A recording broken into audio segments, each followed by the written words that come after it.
This is good news and it's bad news. It's good news and it's bad news. Nobody cares as much as you're supposed to about you.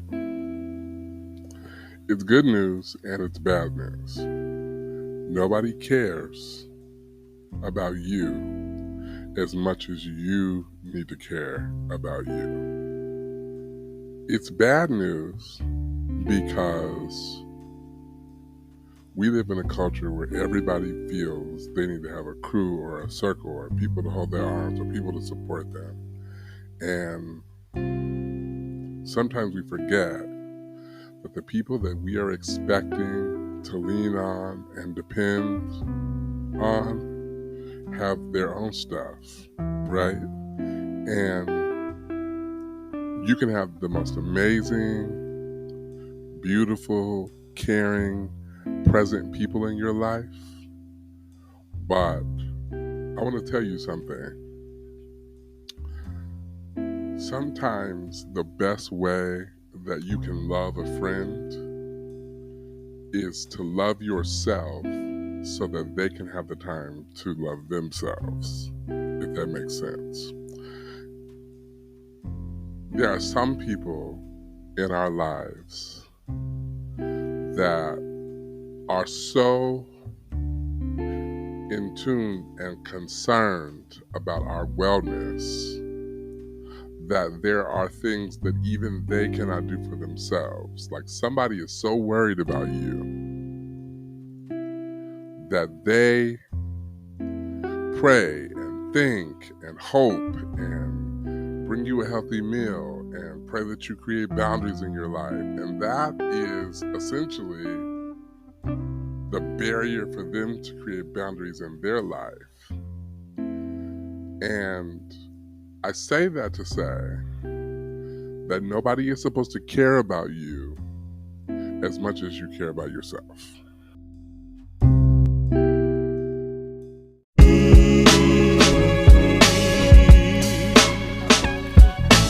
Season whistle.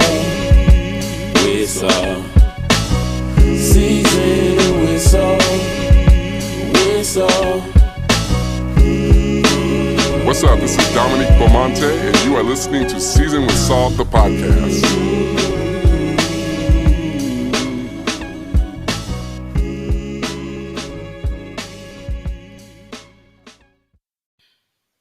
What's up, y'all? You are listening to Season with Salt, the podcast. Again, my name is Dominique Beaumonte, and I'm your host.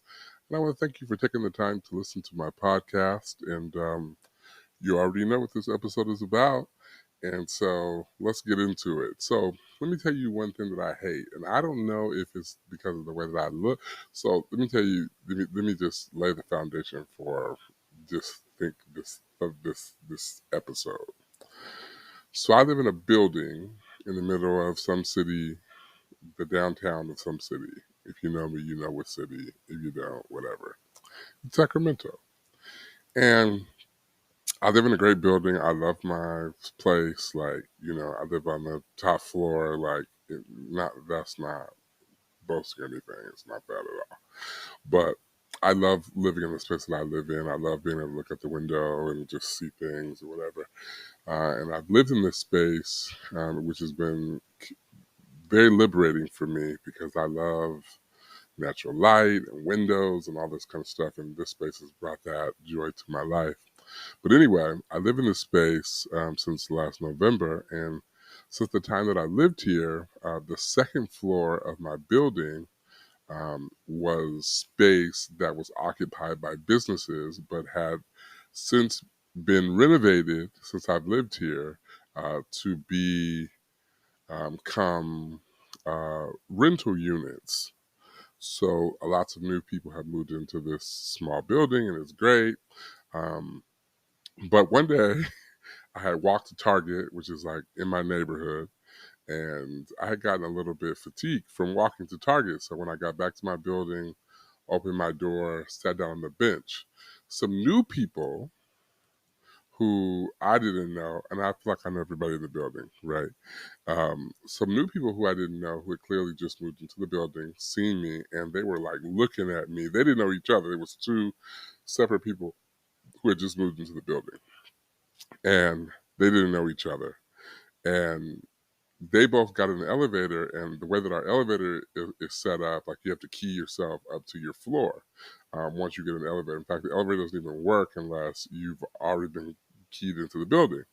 So I'm sitting there resting. I mean, I don't know what I looks like, but whatever I looks like, when I decided to join the other two people in the elevator after I had got done resting and the elevator was open, they like let the elevator slut. Now I don't want to go into like race and that kind of thing. I'm sure that a part of that was a piece of that was a part of that.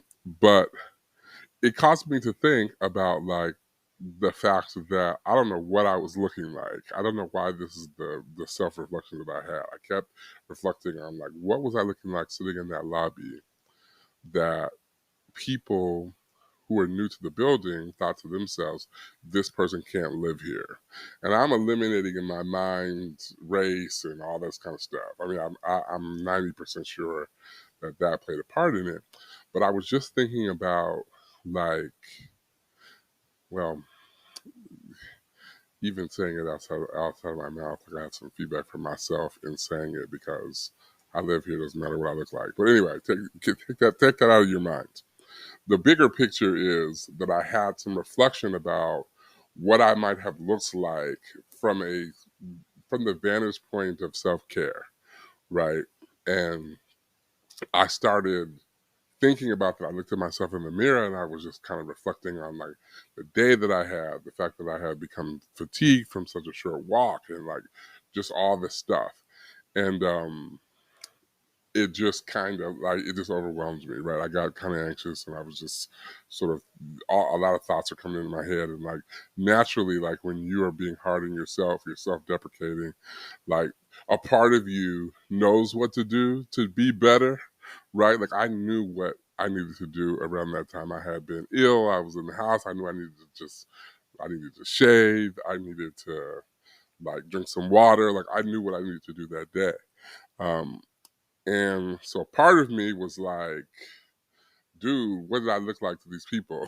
Did I look like a vagabond or somebody that didn't belong here? And then the other part about me was like, well, you do need to shave. Like, you do need to take a shower. Like, you need to get your life together. And so I was thinking about that, and I don't know. It was just the weirdest thing because I just started thinking about how frustrated I have been, and I think other people can identify with me around this idea of self care because I've really had to negotiate. Like when I didn't have any money, and some of you might be able to identify with this. When I didn't have any money, like self care was centered around when I get some money, I'm going to go to the spa or I'm going to go on a trip. That's how I seen self care. But when I got money, it was weird because it's sort of like, well, the things that used to be self care or used to present themselves as self care are now just luxuries that are a part of my life. And so it's not really care anymore. And so I'm really annoyed by this concept of self care because generally it's presented by other people who have this like deep concern based on the way you look or based on whether you're single or married or whether you're fat or skinny and all this different stuff. So I'm reflecting about all this stuff and just getting really frustrated with like the ways that self-care has been introduced to me, what people think. Like I've had people I mean, especially church people can be very critical. So, and that's the world that I live in where people are regularly connecting, whether it's being married or single, with opposite self-care, or maybe saying like, oh, you need to get a good wife so that you can, have a salad. And it's like, well, that's weird, but like, because what if I get a wife that doesn't eat salad either? Anyway, so frustrated about this idea of self care because of the way that people projected on you, and had this epiphany usually most of my epiphanies are driven by something that happens at church or something that happens at work, because those are the places that I place a lot of my energy and time and concern and care, whether it be the people or the processes or whatever. And so I had this interesting epiphany around self-care, because I never really owned it for myself. Like, I would see it as a reward, right? Like, if I work hard, then I'll get something. There's like this pot of gold at the end of the rainbow, and I'll get that. And because I can afford it, I can actually like get that pot of gold in the middle of whatever it is that I'm endeavoring to accomplish. And that was the way that my heart settled on it. But the challenge that this epiphany sort of revealed to me is that the way that I experienced self care really had nothing to do with me. It had everything to do with what other people thought that I should do in order to, whether it's just getting rest or, not showing up to everything. Um, and essentially, when I would create these boundaries, whether it's like not picking up the phone or not going somewhere or not saying yes, like I would note that that was what other people thought that I should do, but it didn't necessarily equate to the outcomes that I needed to have in my life to feel more healthy, if that makes sense. And so what I realized is I have to be able to define self-care for myself. Like, I have to be able to attach self-care to an outcome. And the outcome can't just be that I had a good time, right? There has to, especially the older that you get. A couple of my friends were talking about retirement, and they were talking about this idea that the most beautiful thing about retirement is this hope that when you retire, you will be healthy. Shout out to Tish and Elma. Hi, Tish and Elma. They were talking about this. I was like kind of listening to what they were saying, but they weren't really talking to me. They were talking to themselves because they're closer to retirement than I am, kind of, sort of. But I was listening to them talk about this idea of like what they wanted to do when they retired, and and then they connected that idea to an idea of being healthy and then choices that they were making like every day. And I was like, oh my gosh, like that's exactly this sort of concept that I've been thinking a lot about, like how to put, like how to make self-care something real in my life that is tangible, that has results that I can be proud of, that don't have anything to do with other people. And that's where this thought came to me, like nobody cares, nobody is supposed to care. As me as an adult man, nobody is supposed to care about me more, but I'm supposed to care about myself. And that's not to say that God doesn't care about me or that there are people around me who don't care about me, but it's to say that even in those people's when they have maxed out on their capacity to care for me, there's never a time where I myself can max out on my intention to care for myself, because those people have their selves to take care of, and they will move on to take care of themselves, and they will realize, some of them will realize, that it is anti-self-care to be trying to take care of somebody that has not decided that they want to take care of themselves more, right? So this is not about who loves me, it's about how much I love myself, right? And so self-love is bigger and better than self-care, because self-love is this sort of eternal response that we have to pursuing our own well-being. I don't even know if that makes sense, but it makes sense to me. Self-love is like, it's like when you hear people talking about love, like you hear people saying, well, I love such and such, but I don't like them. Because love is just so unconditional and eternal and doesn't have anything to do with like what happened today or what happened yesterday. When you love, you love. Like is a little bit different. And so I say all that to say, but I think that we have to be more intentional about how we love ourselves and who we have depended on to love us to the point of self care and self love, right? And if we love the people that love us to the point of self care, how much more could we make those people that we love happier, healthier by loving ourselves better? And then there is God, right? Who God says that we're fearfully and wonderfully made, that our bodies are temples created for Him to dwell in. And even though we are made of clay, He still like invested all this stuff in us, like our wit, our conscience, our brain, our being, our knowledge, everything that we have, the essence of who we are is a gift from God that He's poured into this body of clay. And we can manifest who God created us to be in the best possible way through the lens of self-love and health, right?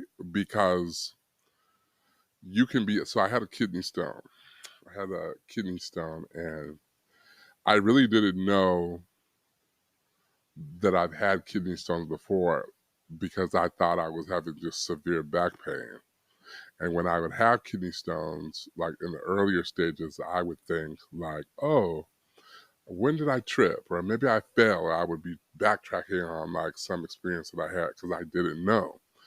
And because I didn't know, it equated to greater health issues. And I didn't know that. So I'm in the Starbucks and like sort of dealing with like week 4 or day 4 or 5 of this kidney stone, and a lovely lady from my church walks in. She's a nurse, and I started having this conversation with her about kidney stones.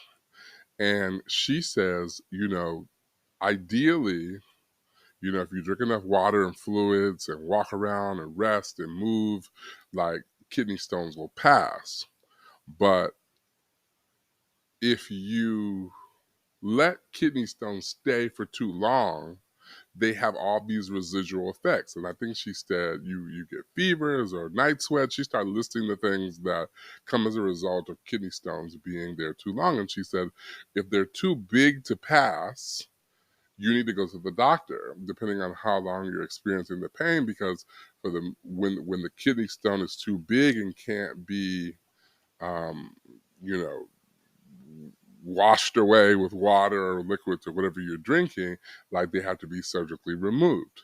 So I'm listening to her have this conversation, and then I started backtracking on other times when I thought I was having severe back pain, but I was really having these kidney stones that, because I didn't know how to properly treat them, that I was also, dealing with the residual effects of the kidney stones. So I started thinking about this as a cycle, right? Like not knowing, what's going on in your body, then therefore not knowing how to treat what's going on in your body, therefore experiencing not just the pain of what's going on, but the result of the pain and the result of it just keeps getting worse.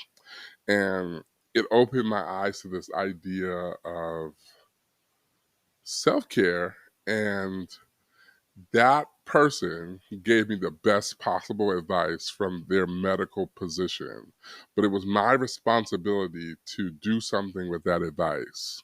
It was my responsibility to say, I gotta drink 3 liters of water today. I gotta take a shot of apple cider vinegar. I gotta do all the things that are necessary to flush my body. And if I'm unable to flush my body of this thing, then I need to go to the doctor and I need to have a conversation with the doctor. I don't need to assume that it's something that it's not and try to brush it away for as long as I can. And in that process, the Lord spoke to my heart and said, nobody is more responsible for the health of your heart, for the health of your mind, for the health of your consciousness, for the health of your being more than you. Like, you are ultimately responsible for everything that I have put in you to be and to do.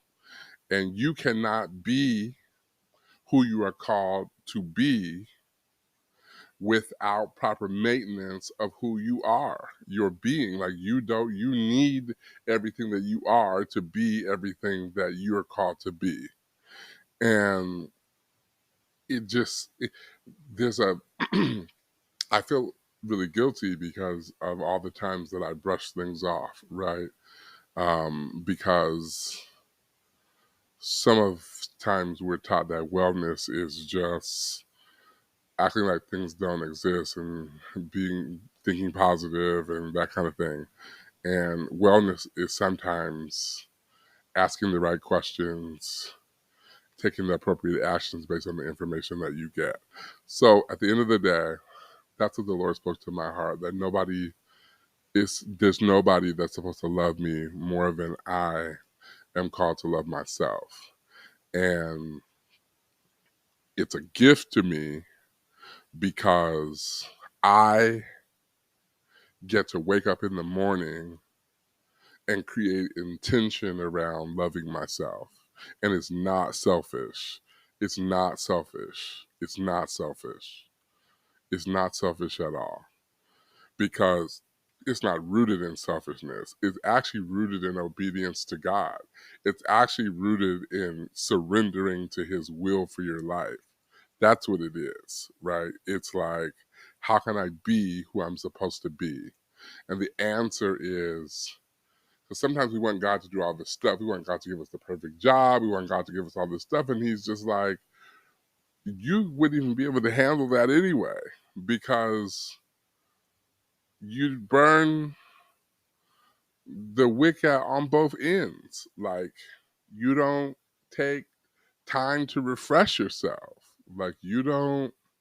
Somebody said that, and I'm gonna stop. But this is interesting. But somebody was talking about heart health and all the things in your body that are connected to brushing your teeth. Something that, people are just like, oh, that's, just get up in the morning and do it. But then some people are doing it twice a day. And there is science that proves that there are people who are more healthy, whether it's heart health or just overall health, because they make the decision to prioritize just brushing their teeth. You don't need no money to do that, except for the little money that you need to buy some, and toothpaste is expensive. All you need is the will to care for yourself.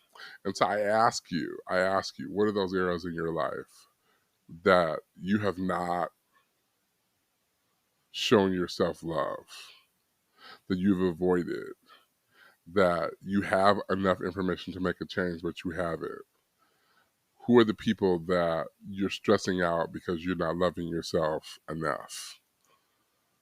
Who are the people that would be relieved, that you say you love, that would be relieved if you took the time to care for yourself better?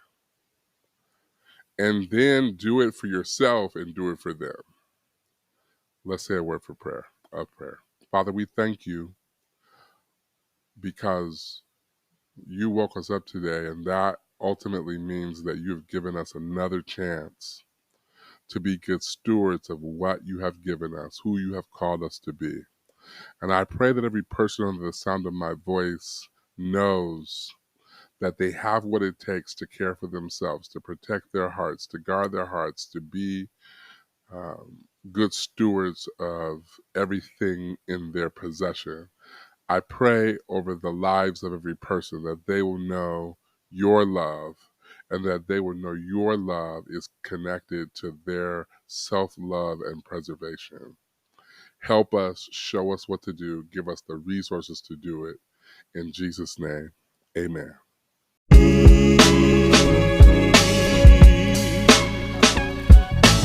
Season with salt, with salt.